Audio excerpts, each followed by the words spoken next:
So आज आहे एकलव्य.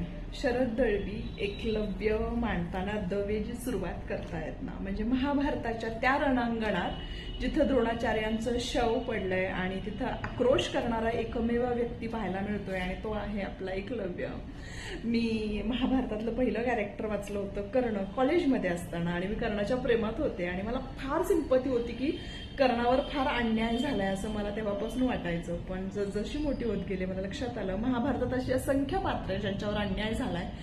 ती पात्र ते कॅरेक्टर खूप काही इतिहास घडवू शकले असते, पण त्यांना तितका वाव नाही मिळाला आणि खूप वर्षानंतर आज माझ्या हातात एकलव्य आले. खरं तर खूप उशीर झालाय, पण असा विद्यार्थी होणं नाही, असा धनुर्धारी होणं नाही, असा मनुष्य होणं नाही, हे मी खूप प्रामाणिकपणे सांगतेय. शरद दळवी खूप छान मांडतायत. एक असा विद्यार्थी, एक असा मुलगा ज्याला धनुर्धारी व्हायचंय, जो ते शिक्षण घेण्यासाठी आपल्या गुरूंकडे याचना करतोय, रिक्वेस्ट करतोय, आणि जस्ट बिकॉज की तो त्या कॅटेगरीतला नाहीये म्हणून द्रोणाचार्य त्याला शिक्षण नाही देत आहेत, स्टील तो नम्रपणे त्यांनाच गुरु मानून त्यांच्याकडनंच नकळतपणे ती शिक्षा घेतोय. ऍट दी एंड गुरुदक्षिणा म्हणून स्वतःचा अंगठा काढून देणं, इट्स नॉट अ जोक. आणि एकलव्य भयंकर भारी आहे. मी म्हणेल नक्की वाचा.